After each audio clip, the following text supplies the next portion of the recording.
Be Bridget, 34, HR Manager. I've been a dedicated supporter of workplace inclusivity and women's career advancement throughout my career. Finally get promoted to head of HR for the Solutions Department after years of fighting for recognition.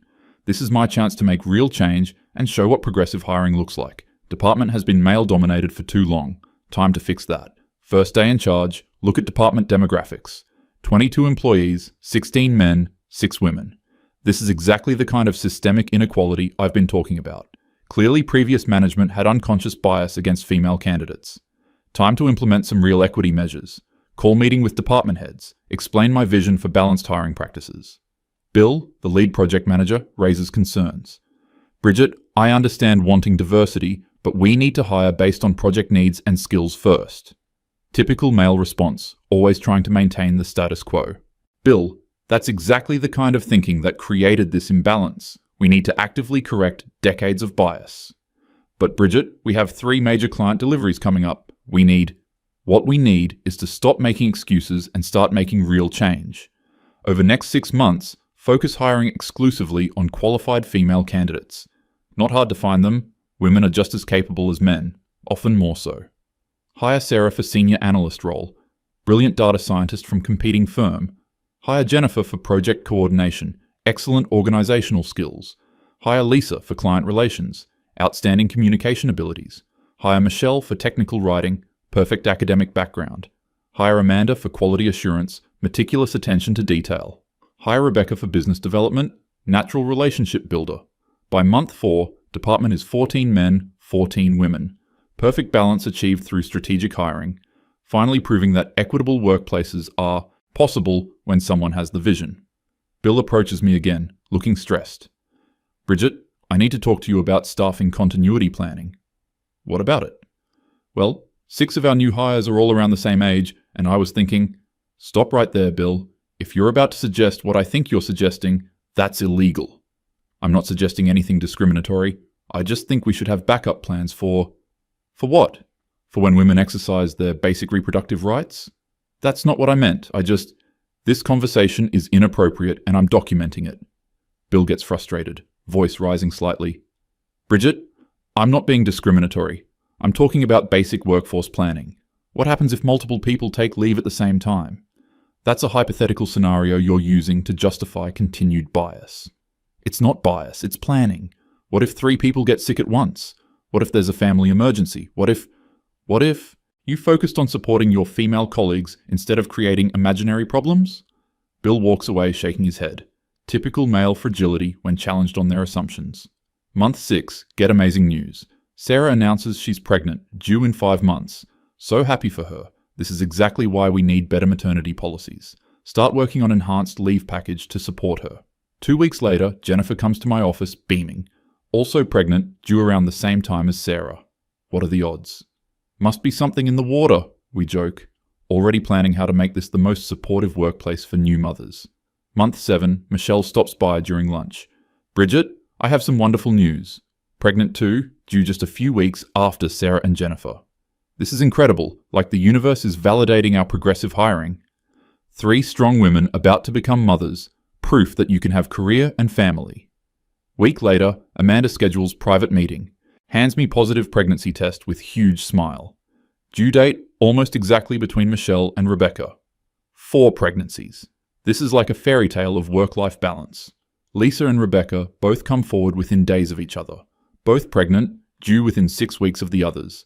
6 pregnancies announced within 3 weeks. This is unprecedented, beautiful, perfect timing for our new family-friendly policies. Bill requests urgent meeting. Storms into my office, face red with anger. Bridget, we have a serious problem. If you're about to complain about my colleagues' personal lives, 6 people, 6 key positions, all due within 2 months of each other. And that's a beautiful thing, Bill. Beautiful. Bridget, these women handle critical client deliverables. Sarah manages the Integrated Solutions project, Jennifer coordinates the Morrison account, Michelle writes all our technical documentation, all of which can be handled by capable team members. Bill slams his hand on his desk, genuinely angry now. With what team members? You've created a department where half the specialized knowledge is about to walk out the door simultaneously. They're taking legally protected leave, not walking out. For 4 months minimum. Each! That's 2/3 of our senior staff gone at the same time. Bill, your hostility toward pregnant women is exactly why we need better policies. This isn't hostility. This is basic math. 6 critical positions, 0 backup coverage, 4 months minimum absence each. His voice gets louder, more frustrated. Do you understand what this means for the rest of us? Jake and I are going to have to cover Sarah and Jennifer's project loads. Tom and Kevin will have to split Michelle and Amanda's responsibilities. David and Brian will handle Lisa and Rebecca's client relationships. That's not sustainable. Then we'll hire temporary contractors. With what budget? And who's training them? The people with institutional knowledge will be on leave. Bill, you're catastrophizing.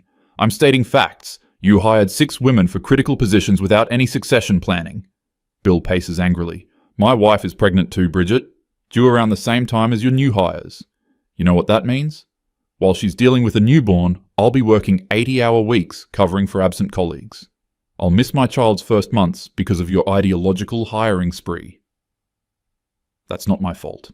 It absolutely is your fault. You created this situation. You dismissed every warning about workforce planning. Week later, David from Client Relations requests meeting. He looks exhausted before the crisis even starts. Bridget, I need to understand the transition plan for when Rebecca and Lisa go on leave. We'll cross-train existing staff. Who? I'm the only other person in Client Relations. You want me to handle 32 active accounts alone? Temporarily, yes. Temporarily? Bridget, that's 18 months of combined leave between them. David, I understand your concerns. No, you don't understand. My daughter has soccer games. My son has school concerts. My wife works full-time. If I'm covering for 2 people for 18 months, my family suffers. David's voice gets sharper, angrier. You know what happened when Jennifer hired all those women? You created a time bomb. Now it's exploding and everyone else gets hit with shrapnel. That's an extremely inappropriate metaphor. It's accurate. 6 people leaving simultaneously isn't bad luck. It's poor planning. And now the rest of us pay the price. David, your attitude toward working mothers... My attitude is that I shouldn't have to sacrifice my family because you made ideological hiring decisions, he continues, voice rising with frustration. I supported every diversity initiative you've proposed. I mentored female colleagues. I advocated for better parental leave policies. But this isn't about supporting women anymore. This is about basic competence. You can't run a department by hiring people for demographic categories instead of operational needs. That's exactly the kind of thinking that perpetuates inequality. No, Bridget. Inequality is forcing working fathers to abandon their families because you refuse to plan for predictable life events. Month 8. The exodus begins. Sarah starts maternity leave 3 weeks early due to complications. Immediately, her project deadlines start slipping. Client calls asking why deliverables are delayed. Jake working double shifts trying to understand Sarah's methodologies. Jennifer goes on leave next week. Morrison account in chaos. Nobody fully understands her client relationship management system. Tom and Kevin splitting her coordination duties while maintaining their own projects, both staying until 11 p.m. every night trying to keep up. Emergency department meeting called by upper management. VP of Operations, Robert, addresses the room. Looks directly at me with barely controlled anger. Bridget, explain to me how we went from fully staffed to critically understaffed in 2 weeks. We're experiencing a temporary adjustment period. Temporary? We have 4 more people leaving in the next month.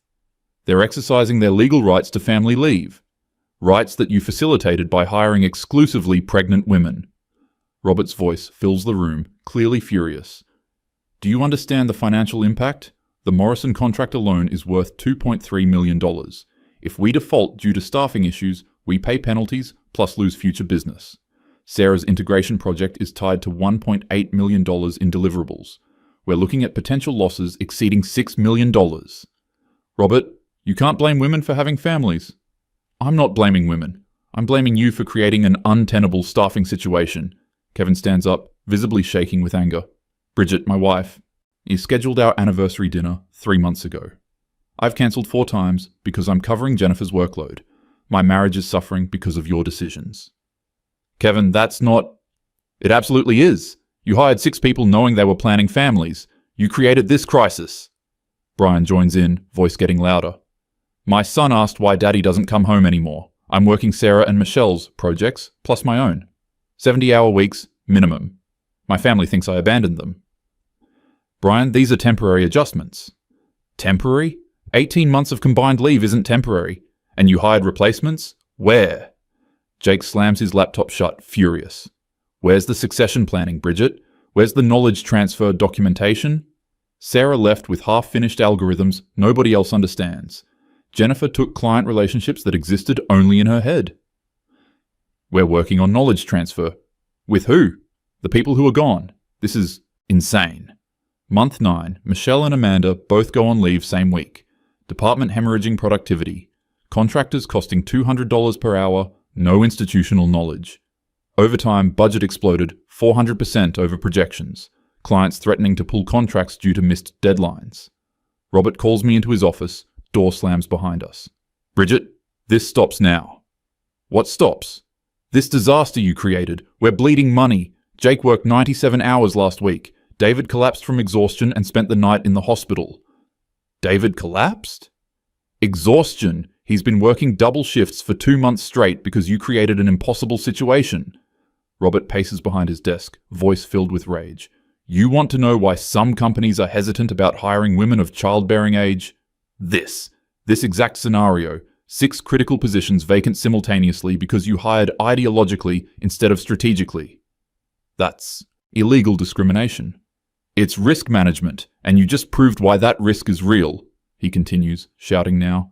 I don't care about anyone's gender. I care about operational continuity. You hired 6 people knowing they were planning families without creating any backup systems.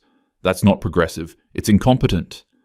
Robert, you can't punish women for reproductive choices. I'm not punishing anyone. I'm dealing with the consequences of your choices, your hiring decisions, your refusal to plan. Month 10, Lisa and Rebecca both leave within days. Department completely crippled. Remaining 8 men covering work of 14 people. Client contracts being terminated left and right. Emergency hiring of expensive consultants just to maintain basic operations. Bill confronts me in break room, exhausted and furious. Bridget, look what you've done. Gestures at Tom sleeping at his desk during lunch break. Tom missed his daughter's birthday party yesterday. Worked until 3 a.m. His wife called me crying, asking when this ends. Bill, this is a difficult transition. Transition to what? Bankruptcy? Tom's marriage falling apart? Kevin having panic attacks from stress? His voice cracks with exhaustion and anger. You know what the worst part is? You still think you're the victim here. You still think we're all just sexist for pointing out that hiring 6 pregnant women for critical positions without backup plans was catastrophically stupid. I was trying to create equity. You created chaos. Look around. Half our contracts cancelled, our team destroying their health covering impossible workloads, and you're still lecturing us about equity, Bill continues, voice rising. My wife had our baby 2 weeks ago. You know how much time I've spent with my newborn? 6 hours total. 6 hours with my firstborn because I'm working 90-hour weeks cleaning up your mess. Sees the impact on his face, for first time feeling uncertain.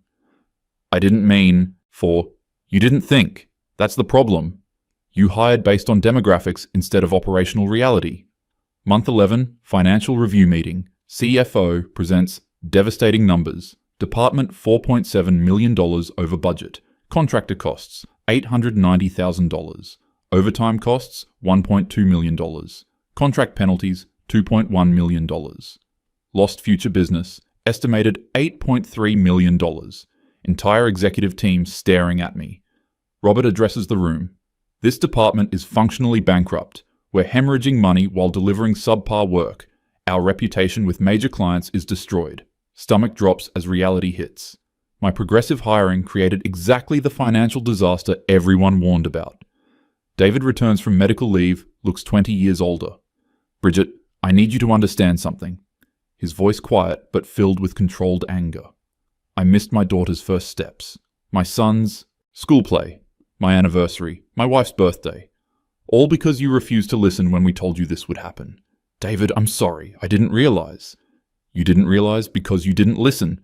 Every man in this department told you this was unsustainable. He continues, exhaustion evident. You want to know the real tragedy? I support working mothers, I support family leave, I support workplace equality, but you turned all of that into weapons against your male colleagues. That wasn't my intention. Your intentions don't matter when the results are destroying people's lives.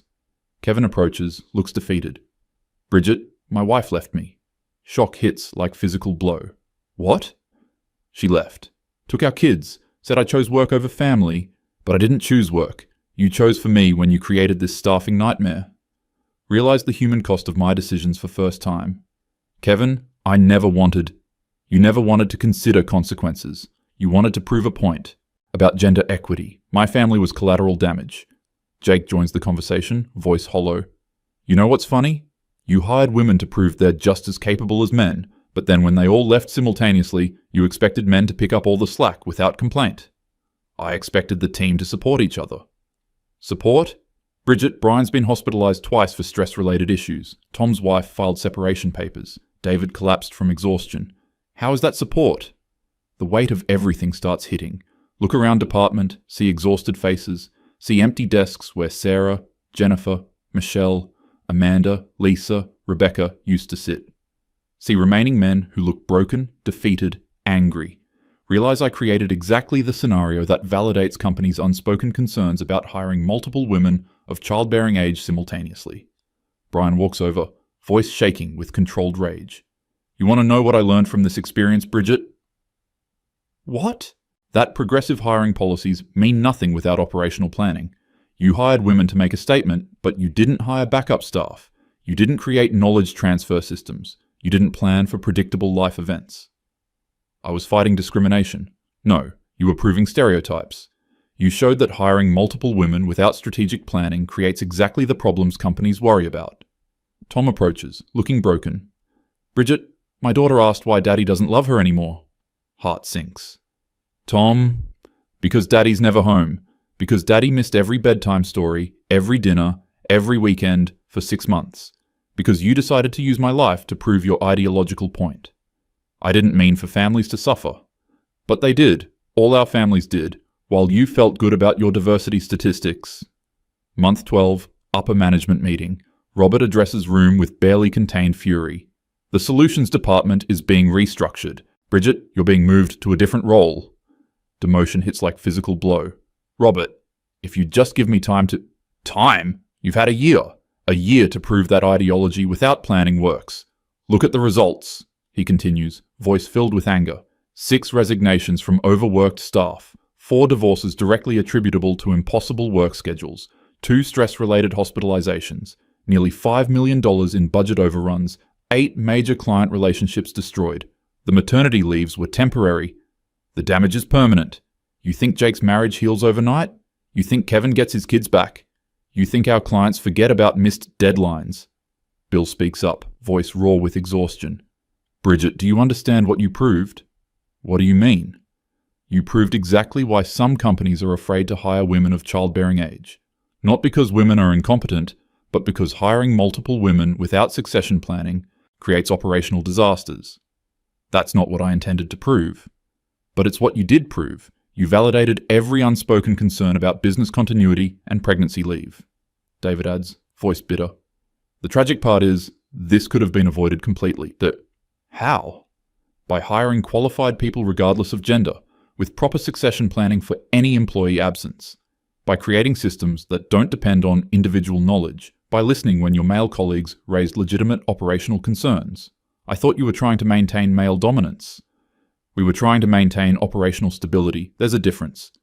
Jake speaks quietly. You know what real equity looks like, Bridget? What? Hiring the best people, supporting all employees through life transitions, and planning for predictable absences. Not creating situations where men sacrifice their families to cover for poor planning. I wanted to create opportunities for women. You created a cautionary tale about ideological hiring. Companies will use this department as an example of why balanced succession planning matters. Brian's voice is hollow. My wife won't speak to me. My kids barely know me. For what? So you could prove a point about gender ratios? Brian, I'm sorry. Sorry doesn't fix destroyed families. Sorry doesn't undo 6 months of 90-hour weeks. Sorry doesn't explain to my 8-year-old why Daddy was never home. Sitting in empty department, reality finally hitting. Realize that my approach created exactly the scenario that makes companies nervous about hiring women. Not because women are less capable, but because hiring multiple people, planning families without backup systems, creates unsustainable staffing gaps. Understand now that the men's concerns weren't about discrimination. They were about basic workforce management. Kevin walks by with box of personal items. Kevin, wait. What, Bridget? I never meant for your family to suffer. But you never considered that they might. You were so focused on proving women deserve opportunities that you forgot the men who would pay the price for your poor planning. I thought I was fighting bias. You were creating new problems while ignoring obvious solutions. Hire qualified people, plan for predictable absences, cross-train staff, basic management. Tom stops at my desk. Tom, I want to apologize. Apologize to my daughter. Tell her why Daddy missed her childhood because you refused to plan for maternity leaves. I didn't refuse to plan. You hired 6 pregnant women for critical positions without succession planning. If that's not refusal to plan, what is? Realize he's completely right. I was so focused on demographic targets that I ignored operational requirements. Bill approaches for final conversation. Bridget, you want to know the real tragedy here? What's the real tragedy? You could have achieved everything you wanted. Gender equity, family-friendly policies, women in leadership roles. All of it. But you approached it ideologically instead of strategically. I don't understand the difference. Strategic would be hiring qualified women while cross-training teams, creating backup systems, planning for predictable absences, building sustainable diversity. He continues, voice tired but no longer angry. Instead, you hired demographically and expected magic to solve the operational challenges. When we raised concerns, you called us sexist. When the crisis hit, you blamed everyone except your planning failures. I thought you were trying to block progress. We were trying to prevent exactly what happened. 6 good women taking maternity leave while their male colleagues sacrifice everything to keep operations running. David joins us. You know what's really unfortunate, Bridget? What? This department could have been a model for progressive workplace policies.